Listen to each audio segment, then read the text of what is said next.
What if Viserys Targaryen survived the Golden Crown? Let's explore the depths of it in the video.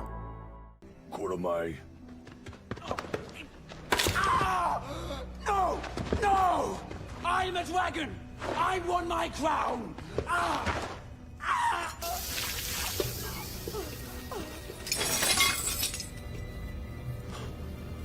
Look away, Khaleesi. No.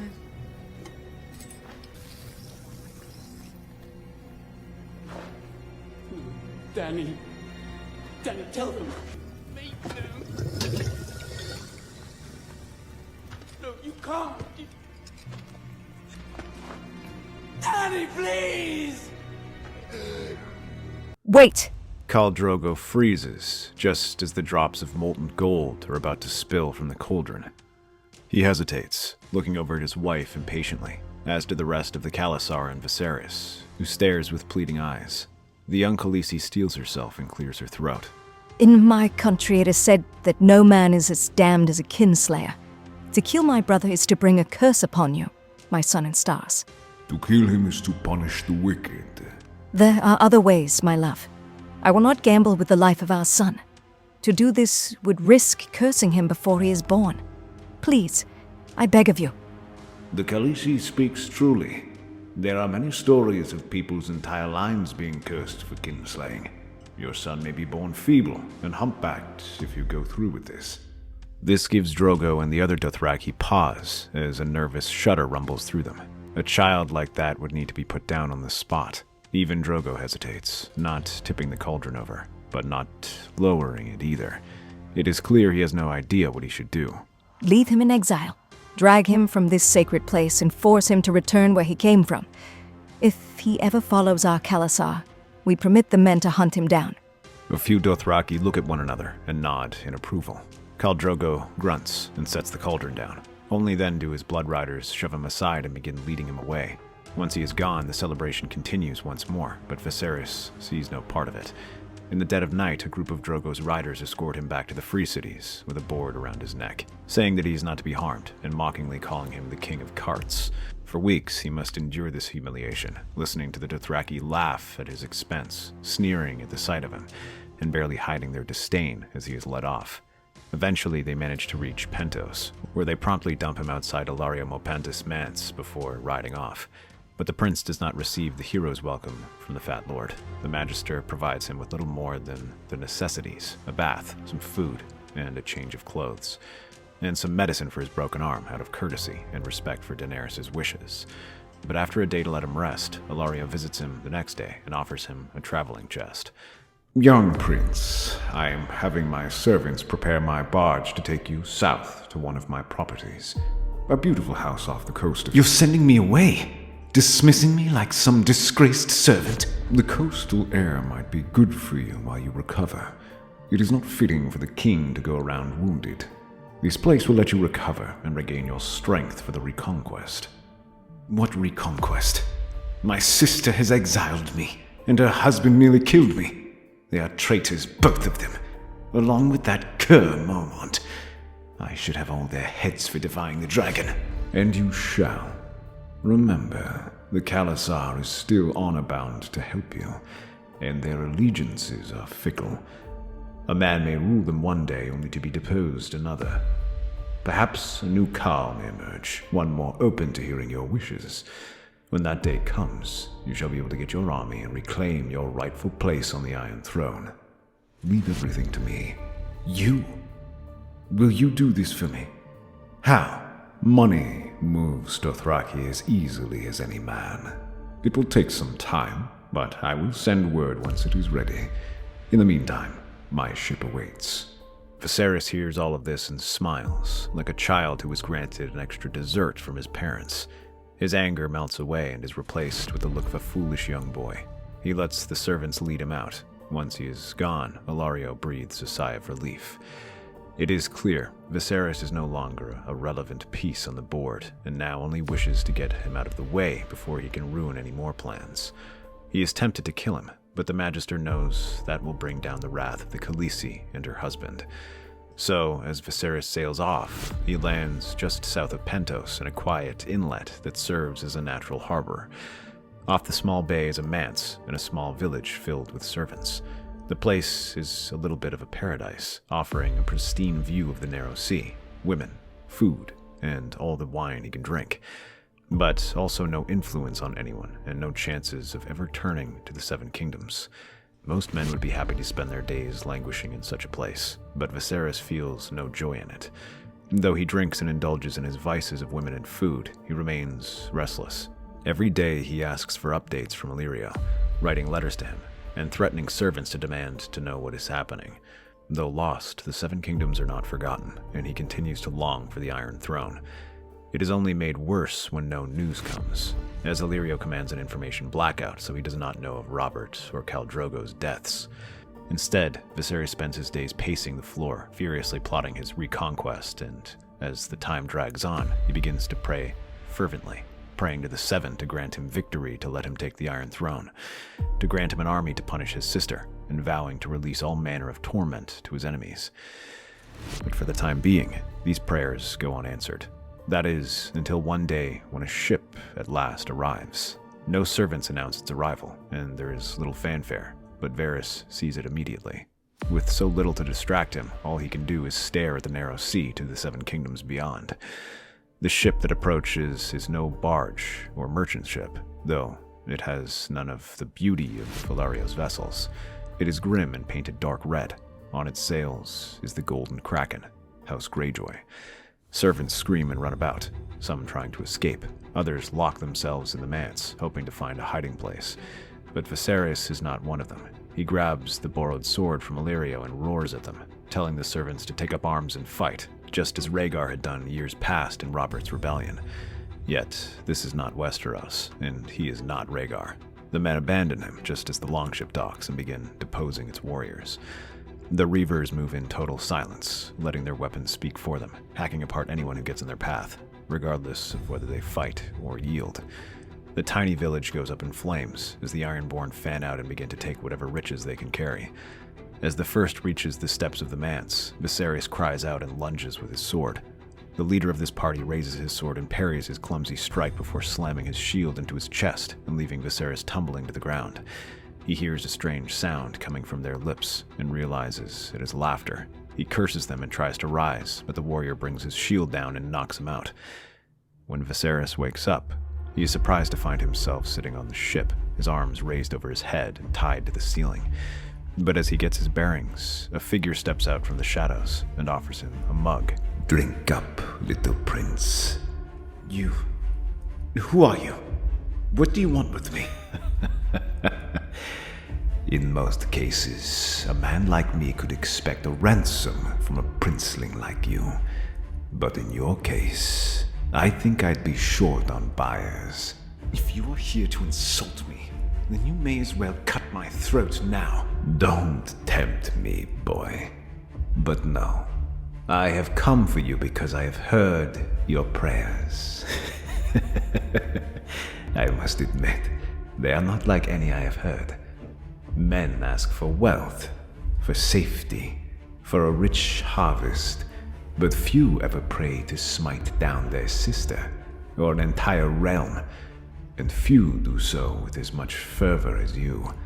I must admit, I am impressed. I don't need your praise, pirate.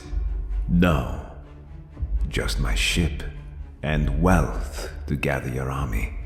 Suddenly, Viserys narrows his eyes and stares at the crow's eyes suspiciously. He questions what his angle might be, and whether this offer is truly too good to be true. The Silence is a small ship, but he has heard of its reputation. A dangerous ship, one that has rampaged across all the free cities he has visited. A ship like that must have immense treasure from its adventures. He can hire sellswords, buy allies, create an army even greater than Khal Drogo's Khalasar. What is it that you require in return? To start, I would like a lordship of the Iron Islands. But after that, I would like to fly. Viserys can only stare in confusion, amusing Euron even more. Oh, you have been here longer than I thought. Don't worry. All will be made clear in time. But first, I need to replenish my holds. Are you in, boy? Truth be told, the question is more a formality than anything else. Viserys is hardly in a position to challenge Euron. Very well. Support me and I shall make your dreams come true. Laughing, Euron cuts Viserys down and makes him a part of his crew, the only one whose tongue he hasn't cut out.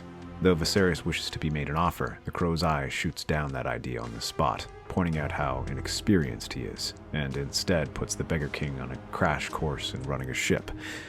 The mongrels and mutes aboard Silence instruct Viserys how to sail, teaching him every bit of the ship. Though they cannot speak, their hands do all the talking, guiding him in some cases, and striking him with the other. Here, he is no king, but just another part of the Silence, and if he fails to live up to standards, they make it known. The same is true regarding their swordplay, as they give Viserys proper instruction in handling arms, whether they be swords, axes, or spears. The training they provide him is hardly like that of knights, encouraging underhanded tactics and showing him every dirty trick in the book. But without tongues, experience is his only teacher, as Viserys must learn to avoid each strike or risk losing fingers, or worse. It is difficult, and scars and bruises soon cover his body, but the training pays off. Silence isn't just sailing to travel across the world, it is sailing to take prisoners and loot. They strike out across the free cities, hitting their holdings and less fortified settlements. But even these places are vibrant trading towns filled with wealth.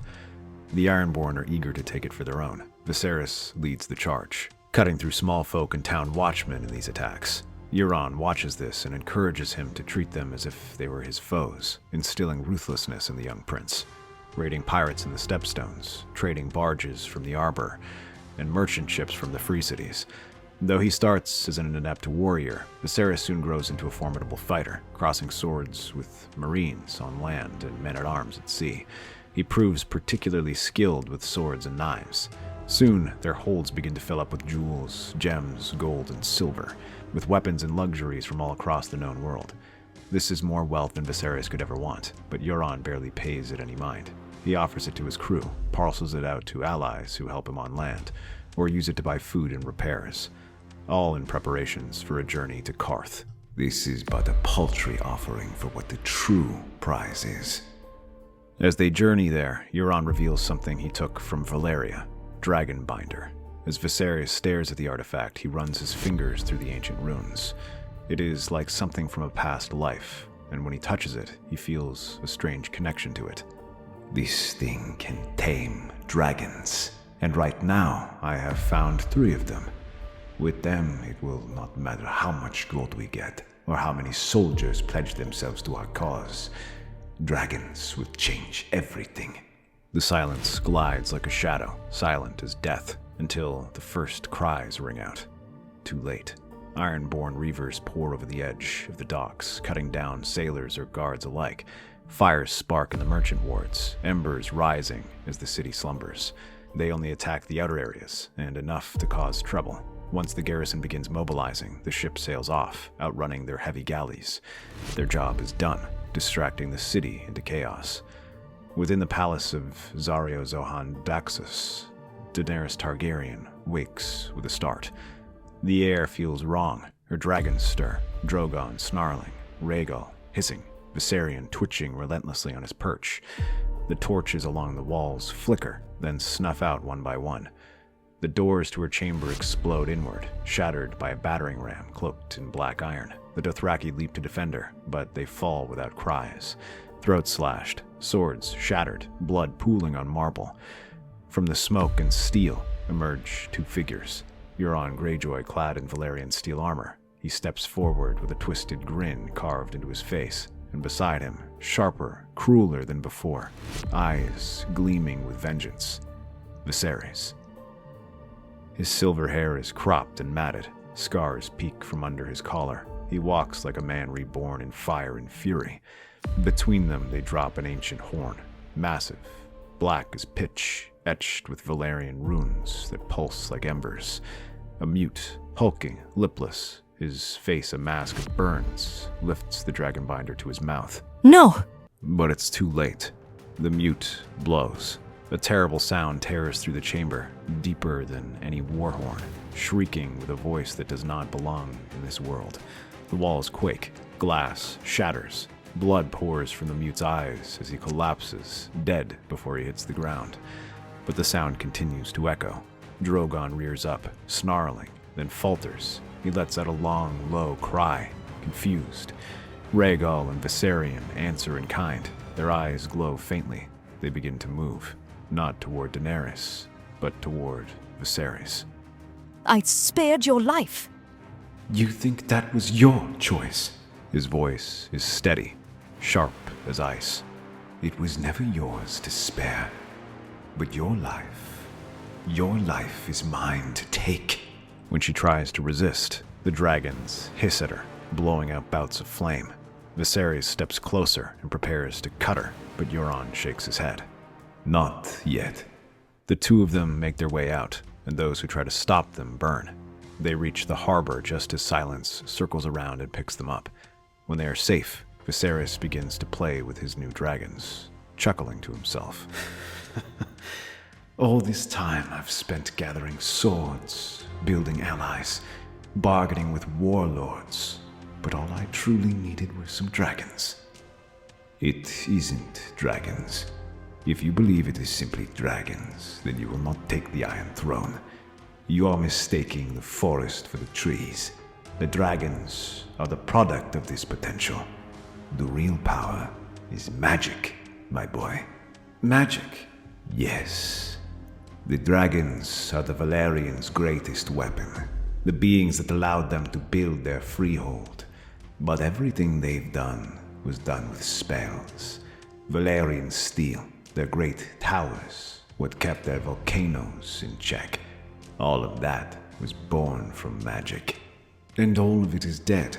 No, not all. There are still some, older than the rest and just as potent. Maesters may claim that it is nothing more than a dream, but I have seen the dreams of men, and I have witnessed it all myself. As they leave Karth behind, Euron begins to teach the Beggar King about the magic he knows.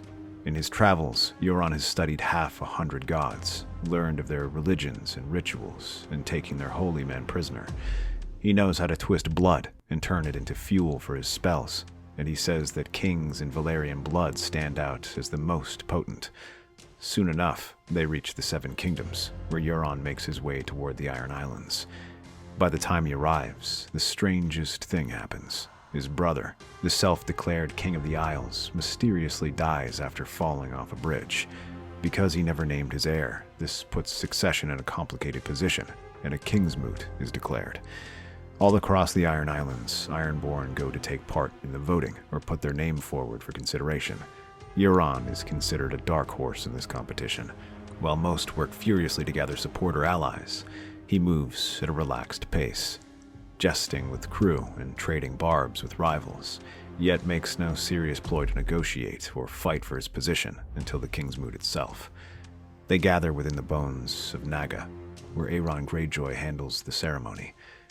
Many men put their names forward, from the greatest houses to the smallest and youngest families, but few fail to gather enough support to claim the Iron Islands. That is, until Asha and Victarion appear. Both prove to be highly effective candidates in their own way, the former advocating for peace and the other promising to deliver victory in the north. But as they finish their speeches, laughter rings out from the crowd as Euron steps forward. Both promise you victory, but what does either have to show for it? A few hovels and castles hugging the shore, ones that they will lose any day. If you want a true victory, then look to my people. As Euron presents his champions, Viserys pulls his hood down and reveals his Valyrian features. The sight is enough to silence the crews who all stare out in awe upon seeing a Targaryen champion, a Greyjoy. Nice pet, Uncle. Does he breathe fire on command? He looks pretty enough, I'll give you that. But they're men like all of us. Robert proved that during the Trident. Why don't I split this one's head open and show you what a true warrior is? Oh, I see the confusion. But Viserys is not my champion. Viserys places his thumb and index finger into his mouth and lets out a whistle. Suddenly, 3 shapes rush past them, each one as large as a hunting dog. but they soar through the sky. The Ironborn gasp and stumble back as they regard the sight before them. Something they would never think to see again. 3 dragons soar above and land at Viserys' feet as Euron grins. Yes, they are small, but in a few years they will dwarf the largest war galleys, and their fire can melt the strongest defenses. It doesn't matter how far the Greenlanders retreat, the dragons can hunt them down. And with that, the Ironborn reign supreme. Make me your king, and I shall grant you the 7 kingdoms. In response to this, 1,000 Ironborn rush to their feet and raise their hands in the air, shouting Euron's name before he even offers his riches. Men cheer and applaud, stomping their feet until Naga's bones rattle from the movement. As the gifts are parceled out, this support is only secured, and Euron raises his hands to let out an unearthly roar as the dragons unleash fire alongside him. When at last the cheering dies down and the two depart, Viserys frowns. The anger that he kept bottled up is now boiling out. He grabs the larger man by the shoulder and pulls him close. What is this talk of you granting them the 7 kingdoms? Relax, your grace. You worry too much. I am not here to steal your throne. You can keep that iron chair of yours. But it is time we consider the next step moving forward. You do not just need an admiral. You will need a hand for your small council. And I think I am the man for the job. You? What do you know of ruling? I know how to keep people quiet, how to lie to men to get them to cheer my name, how to justify cruelty.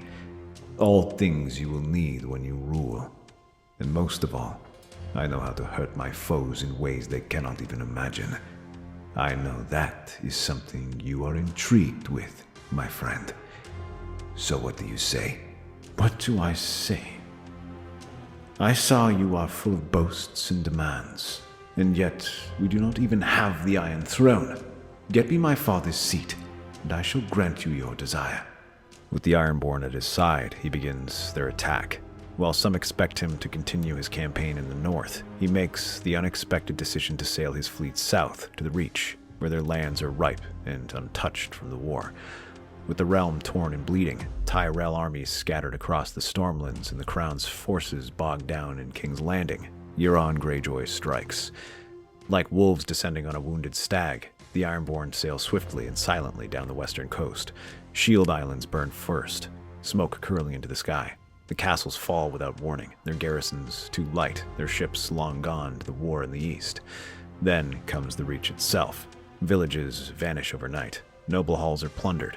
Golden Grove is sacked. The Arbor's merchant fleet is seized.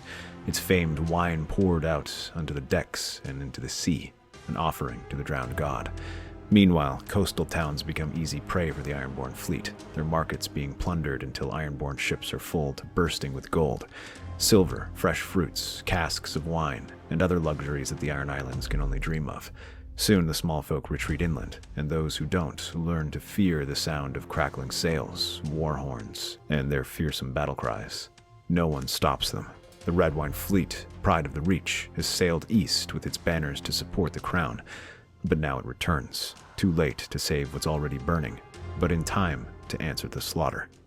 200 warships with proud golden sails appear on the horizon near Old Town, which finds itself surrounded and dangerously close to a blockade. But as they see the grapevine of the Red Wines, Euron turns to meet them, their oars churning like blades. War horns sound. The battle is joined.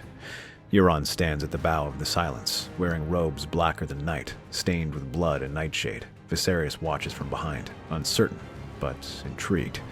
Let's give them a proper welcome. The longships rush out to meet the larger galleys of the Red Wine fleet, just outside the bay. Though smaller, they dart through the enemy fleet's formation, ramming, loosing arrows, and throwing grappling hooks onto their decks. As the Reachmen prepare for battle, they find Ironborn swarming their ships and ripping apart their hulls. Yet their numbers are not impressive, and the Reachmen still have superior ships that smash through the smaller longships while the Reachmen throw the boarding parties back. It is hard fought, but even with their advantage, the battle remains in a deadlock as neither side can fully overpower the other. What it does do is produce crow food across the sea, as the waters run red with blood and fill with debris of ruined ships. And in that fire, Euron brings the ritual.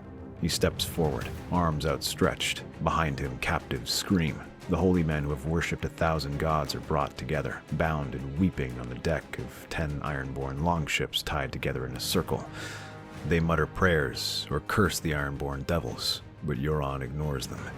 He motions for his men as knives flash and dozens die, adding their blood to the straw below.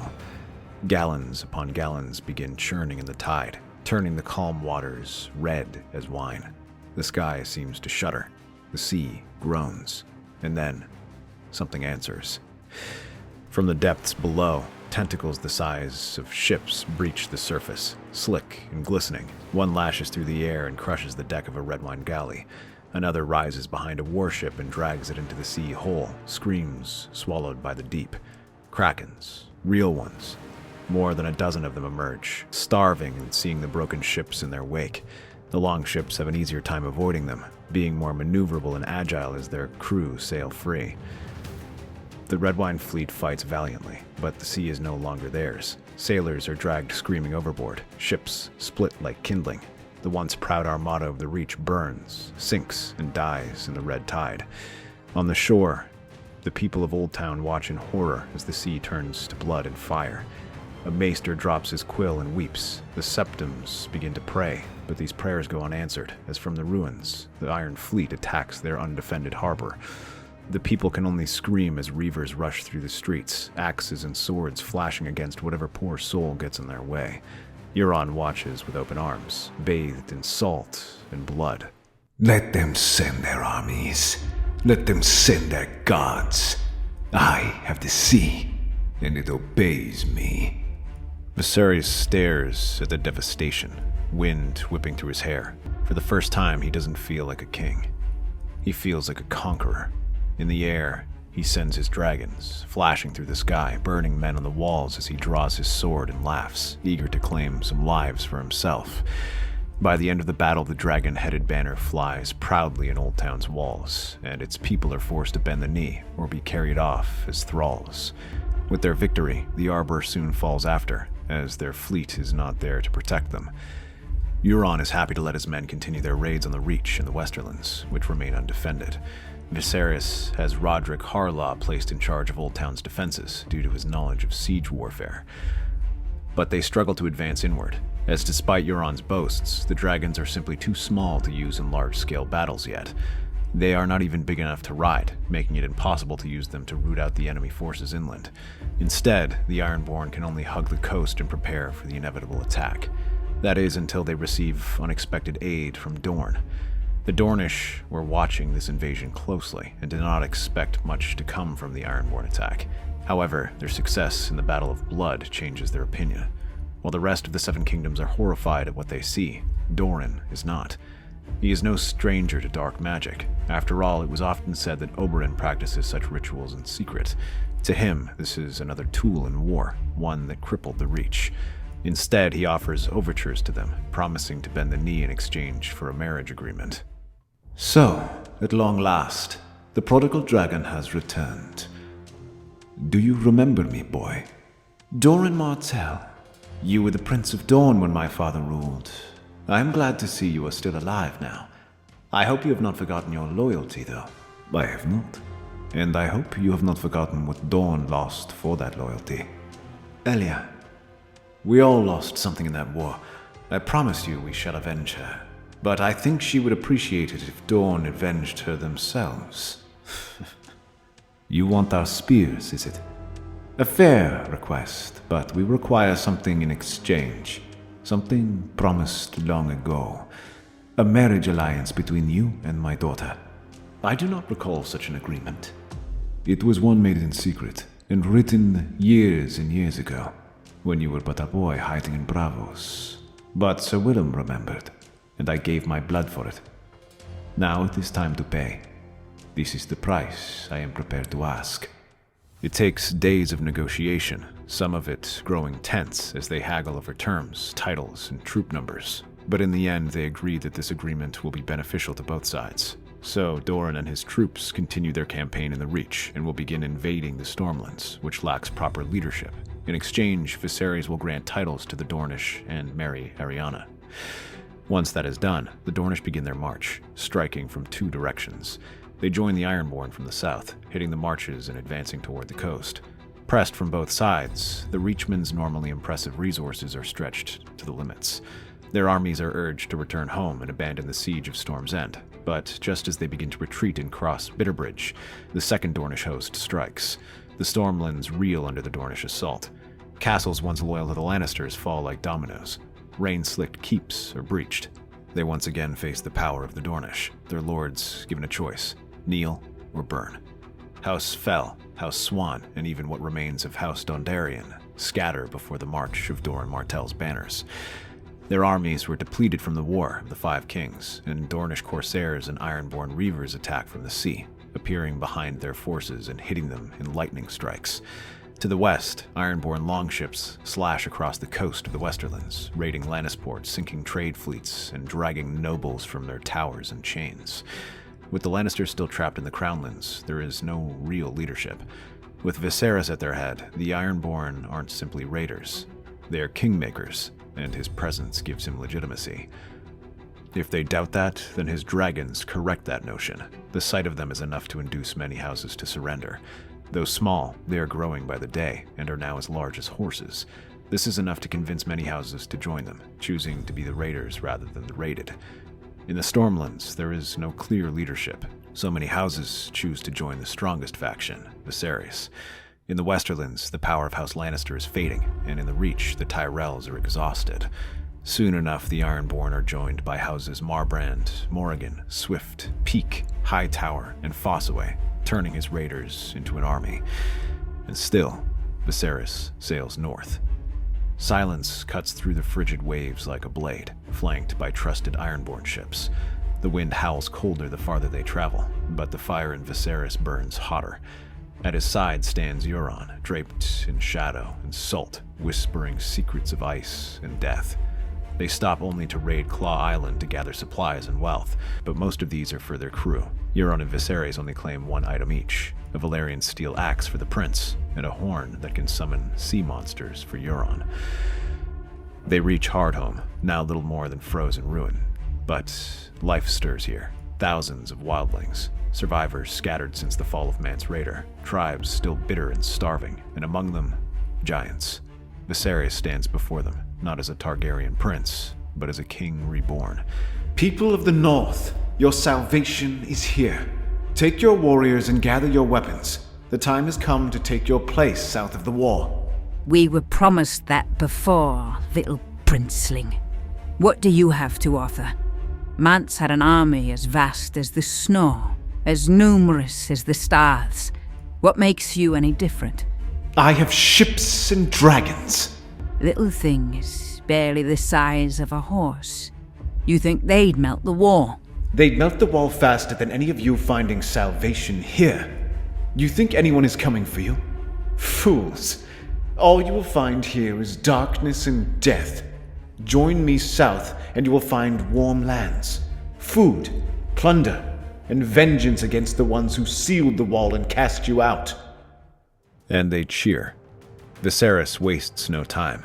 Their best warriors go with him south on the Silence and these ships, while the rest under Mother Mole gather their forces, marching through the haunted forest and gathering more men. The Silence arrives in East Watch by the sea, and before the Night's Watch can mount a defense, Euron rushes in. He appears, sweeping his axe against the sentries, burning their ships and slaughtering their rangers. Black brothers die with swords still in their sheaths, overrun by axe-wielding wildlings and reavers alike. With the gate shattered and the castle ruined, the wall is no longer a barrier. By the time the wildling host appears, they have grown by thousands more. Giants thunder across the gates, wolves howl in the trees. Thousands of warriors, screaming Viserys' name, descend upon Winterfell, taking the depleted Northman castles with ease as their forces are dead in the south or gathering around Winterfell. And that is where they go. When they arrive, Stannis Baratheon and his southern knights clash with Ramsay Bolton's monstrous forces. The snows churn with blood and steel. They have battled for several days, and this war favors Stannis, who slowly drives the Northmen back to Winterfell as he buckles down for a siege. But it is far from easy, and with the king outnumbered, he must commit all his forces to this battle. This leaves him without outriders and lookouts as the Third Army arrives.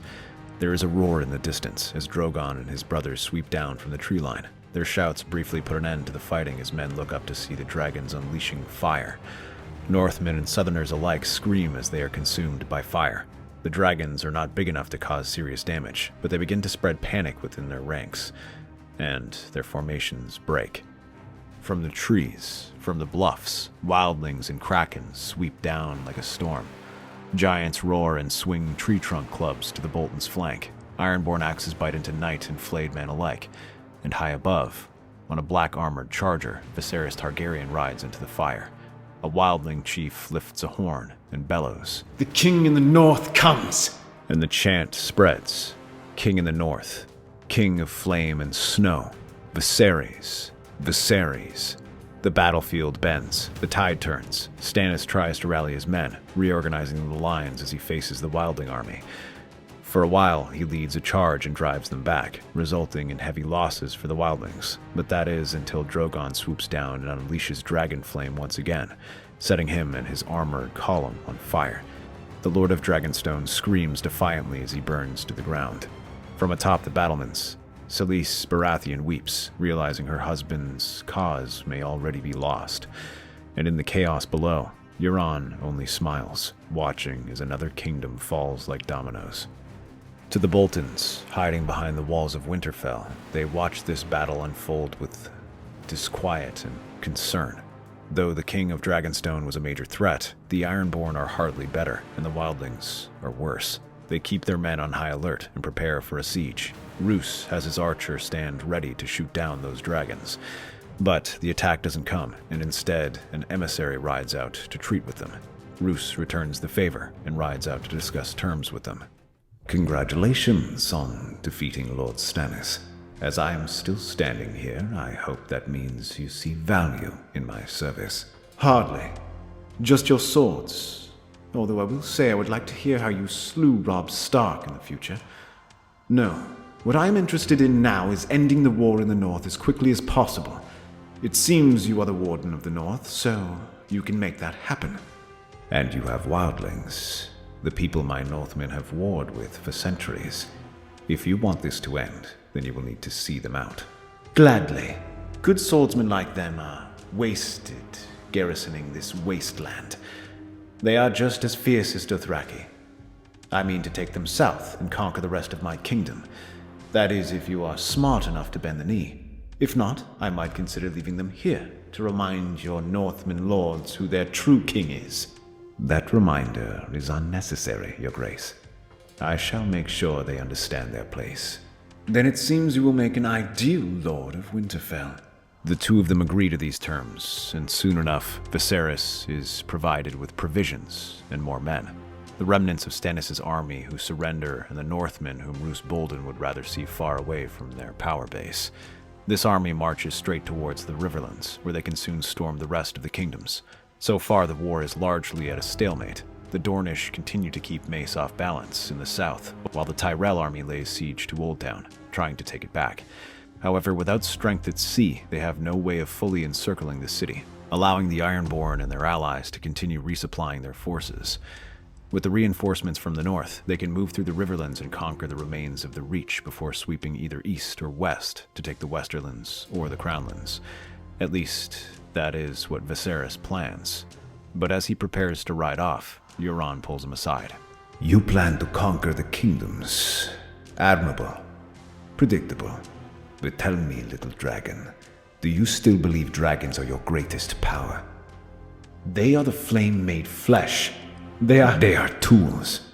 Mighty, yes, but not the true source. Magic. Magic is what makes the world bend, and the true magic lies beyond the wall. There is nothing beyond the wall but snow and savages. And we've already gotten all their savages. And bones. And shadows. And things older than dragons. I felt it. The wall groans beneath us. The spells laced through its stones unraveling. It is breaking. My blood offerings. And something else. What do you mean? That is what I intend to learn. We journey to Castle Black and learn what caused it, and claim whatever powers remain beyond the wall. Viserys is silent. The dragons behind him stir. Then he nods. As their armies march out, they leave it in command to one of their subordinates and say they will gather reinforcements at the wall. The journey takes close to a month, but on the way they receive the aid of the North. With Roose Bolton in control of this place, he ensures they receive adequate aid, with food and fresh horses providing them with food for the dragons. These creatures want for nothing, as Viserys gives them the very best, ensuring they continue to grow. Soon enough, they become large enough to ride, and as they approach, Viserys begins to practice. The feeling is like nothing he's ever felt. When he is in the sky, he feels more like a conqueror than ever before. But the news at Castle Black is anything but reassuring. They soon realize the cause of these disturbances. A mutiny in the castle after Jon Snow allowed the wildlings through the wall. Many of the mutineers barricade themselves within Castle Black, preparing for any counterattack, but the Ironborn arrive faster. Euron's reavers swarm the castle, scaling the walls like shadows. The few Black brothers who remain try to hold the line, but they are outnumbered, outmatched, and unprepared. Euron himself strides through the blood-slicked snow, cutting men down with each step. His armor rings with every blow, every scream. The ground runs red. Above, the sky turns to fire. Viserys rides Drogon, his hair snapping in the wind with a single command. He unleashes hell. Drogon and Rhaegal rain down fire on the armory, the library, the barracks. Screams echo across the north. Only one survives. Melisandre. She emerges from the smoke, her red robes billowing, hair wild. Her eyes gleam with fury and sorrow as she faces them. You have murdered the last light of the realm. Stannis was Azor Ahai. You have doomed us all. Euron laughs. Stannis, a broken man with a broken sword. He was no messiah. And I am beyond your gods. He steps closer, licking the blood from his blade. I heard you, Red Woman, whispering to your flames, pleading to your Lord of Light. He never answered you, but I did. Melisandre recoils, shaken. How do you... There are powers beyond your precious god. Viserys dismounts, his dragons circling behind him. Their wings blot out the moon. They are massive now, grown fat on fire and flesh. You kneel to gods. I have become one. The dragons snarl beneath him as the last tower of Castle Black collapses in flame. You are no god. You are the servant of the great other. No, sweet priestess. The great other serves me. The wall groans. Something ancient breaks. A tremor rolls through the land like thunder and bone. Euron steps toward Rhaegal, stroking his cheek. Though normally a touch like that would be a death sentence to someone, there is something strange about Euron. He slides on. Dragonbinder ensures he shall serve him. The dead are coming. You know that. The evil you've brought to this world. Then tell people to run. Viserys climbs atop Drogon, wind and flame swirling around him. But to his surprise, Euron climbs onto Rhaegal next to him. Together, they rise into the sky, the two dragons streaking into the blizzard beyond the wall. Not as kings, not as lords, but as harbingers of something the world has not seen in thousands of years. The skies howl above the haunted forest as two dragons cut across the clouds, flame and smoke in their wake. Viserys rides Drogon like he was born in the saddle, no longer the flailing fool from the streets of Pentos or the Dothraki Sea. His cloak snaps behind him, his eyes locked on the horizon. The cold bites at his cheeks, but Drogon's heat shields him. He and the beast move as one. Beside him soars Euron Greyjoy, black armor flapping wildly atop his own twisted dragon, its scales glimmering like oil, its eyes glowing faint blue.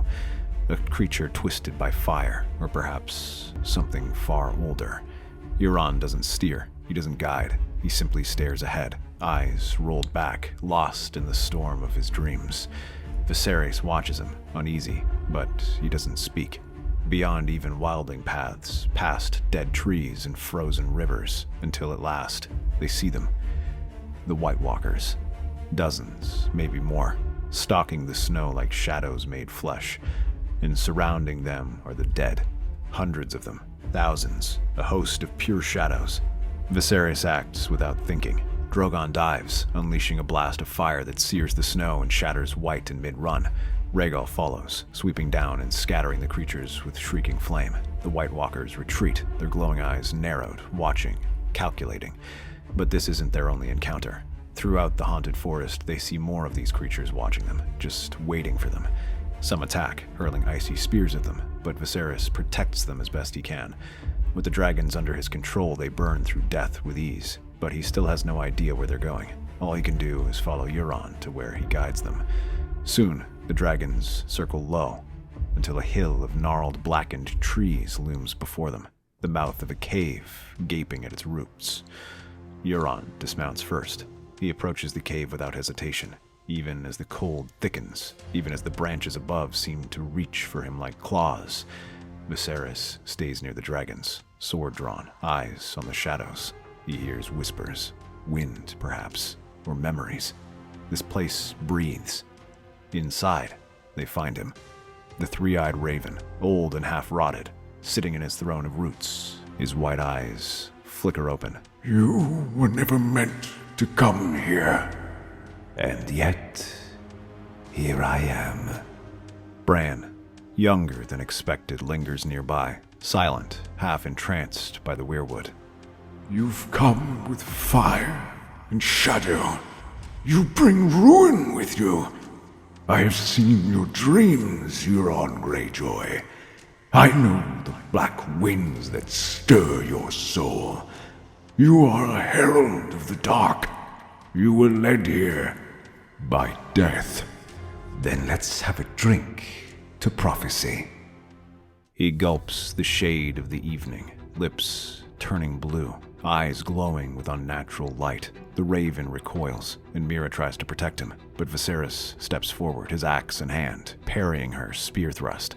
The two clash as Summer growls, lunging at them. Euron whirls from the direwolf's jaws and reaches for his axe. He swings at the direwolf, which does not back down. When it tries to bounce again, Summer's teeth shatter against Euron's armor, and he drives his axe down into his skull. Bran screams, and Viserys sweeps his axe down, breaking her spear. Before she can react, he drives her axe into her face. Bran writhes on the ground while Hodor panics. Euron silences the big man before Viserys raises his axe. You think this is your sanctuary? This cave of old gods and dying trees? Show me your secrets, old man. The roots pulse. The ravens scream. The air grows thick with magic. Euron raises his hand, and shadows ripple across the cave walls.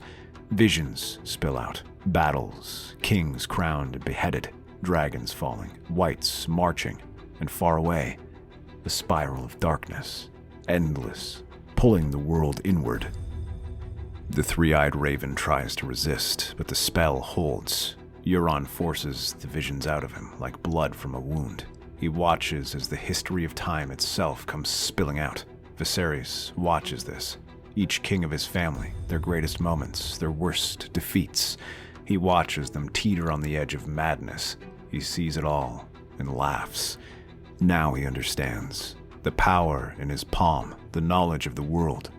To see the acts of mercy in the worst tyrants, the deepest shames of the wickedest lords. All of that, their weaknesses, their shames, their gifts, all laid bare. All to let him conquer it. Learn what you wish. I will make sure no one interrupts us. As he heads out, Viserys urges his dragons to circle around, watching as the whites surround them and burn whatever gets in their path. Hundreds burn as they try to reach the cave, but those few who get through are dealt with by Viserys' axe. He's no longer the beggar king. He is the shield of fire. Inside the cave, Euron watches everything. All this knowledge, and you do nothing with it. Because some truths are too poisonous to touch. Not for me. I was born poisoned. At last, the visions stop. The raven falls silent, drained, near death. Euron strokes his hair with a smile and drives his knife into his heart. Outside, the battle rages as Viserys continues his vigil, roaring and cutting through the whites as the dragons roar above them. The battle is brutal, and even the dragons are not spared. Viserys' wing is torn, Rhaegal limps, and Drogon is covered with arrows. Viserys himself looks ragged, with half a dozen wounds on his body and his hair matted with blood. But when he looks up, he grunts. Did you find what you needed? I found everything, including how to bring these things to their knees. Above them, the dragons roar, the forest echoing with their calls. And together, they mount the beasts again and fly off, leaving this land behind them. So what do we do? Well, first, we let the White Walkers have their fun. As they ride back, the wall trembles. Its charms have been worn away by the horrors unleashed by these wars and the corruption of the Night's Watch. No longer enchanted, just ancient ice standing against an endless tide. And with the Night's Watch depleted, there are no men to fight. Under the pallid moon, the White Walkers march. A storm howls with no wind. The very snow feels wrong, thick with silence, with death. Atop blistered undead horses, the walkers ride, flanked by whites from 10,000 graves. Eastwatch is gone. Castle Black is ash. Only Melisandre remains. She stands on a ruined outcropping of the wall with men and women behind her. Wildlings, deserters, broken soldiers. A few levies were sent by the northern houses. It is a few hundred at most. The night is dark and full of terrors. She lights the pyres. She casts her spells. Fire leaps into the sky, and still the dead come. They crash into the wall like a wave. Arrows fail. Swords shatter. The fire dies. One by one her warriors fall. Giants of bone crush men like insects. Snow turns red, and yet she prays louder. Far south on the dark waters of the shivering sea, the silence waits, preparing itself for ritual. Viserys stands upon the blood-soaked deck. Before him kneels Daenerys, chained in black iron, her once golden hair matted, her clothes torn, but her spirit unbroken. You owe me your life. I took it back the moment you let them crown me in chains. Only because you are unfit to rule. And you were? You had an army, a son, a Khalasar, and you lost it all weeks after abandoning me. His eyes gleam like molten gold. Drogon, now tethered, watches silently from the deck. Euron emerges, wearing robes laced with weirwood bark and blackened bone. His arms are painted with glyphs stolen from the children of the forest, drawn in the blood of priests and kings. The children shattered the land with magic. They split the arm of Dorne like snapping a twig. That spell required a god's blood. Viserys steps forward. You were born in fire. Now die in salt and shadow. Viserys slits her throat. Her blood runs red, hissing where it hits the runes. The sea around the ship begins to churn. Euron drinks deep from the shade of the evening. His voice rises in an ancient tongue, a curse, a summoning, a song of the deep. Back at the wall, the battle falters. Melisandre falls to her knees, the flames dying in her eyes. Then the ground shakes, the ice groans. A great cracking sound splits the heavens. The wall explodes. From the base upward, cracks race like lightning. A heartbeat later, a pulse of golden flame tears through the mountains. The spell detonates. The same one that shattered Dorne, now unleashed upon ice itself. The wall melts, not in days, but in seconds. The ice, now unprotected by magic, breaks as the waters flow in, raising the sea level all across the area as a deluge of water comes flowing out. The men on the wall watch this and scream, tumbling over the edge. The last of these is Melisandre, who lets out one final prayer before disappearing over the edge. The sea has risen. It drowned the snow, the whites, the walkers, the remnants of the north itself. From beneath the deck, he pulls the Celtiger horn, carved from black coral and carved in barnacles. He raises it high, and then he blows. The horn's sound is not heard, it's felt, and from its depths, kraken tentacles rise like towers. Leviathans breach the surface, their eyes blazing with ghost fire. They descend upon the undead, crushing, dragging, devouring. They are smothered by a forest of tentacles, by rows of teeth, by the monstrosities of the drowned god. Even the White Walkers fall, limbs torn, bodies dragged beneath waves blacker than night. There is no mercy for them, only death and the drowned god. Viserys takes his dragons and flies above, unleashing flames at those who survive. The oceans boil where that happens, and the dead are cooked alive. The north drowns. From Last Hearth to the Gift, salt water floods in, swallowing villages, forests, and keeps. Rivers become oceans. The map is redrawn in blood and tide. Only a few high places remain. Fewer still live to see them. Only in the southern parts of the north does life remain. Atop silence, Viserys watches the dragons circle above. I told you the world would break. Now, we make a new one. Then let it be mine. The dragons scream above.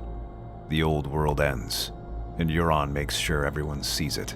He closes his eyes and channels the power of the three-eyed raven. He lets them see the destruction in his dreams. He shows the sheer power he has in his possession. The effect is immediate, as most lords choose to surrender rather than fight. From the Riverlands to the Vale and Crownlands, the remaining holdouts drop their weapons. When silence sails south, it is to a quiet realm, one where Viserys, at last, sits on the Iron Throne. That's our theory. Westeros is a land filled with exciting stories and possibilities, and we love exploring them. If you want to accompany us on this journey across the Seven Kingdoms and beyond, then please like, share, and subscribe to our channel.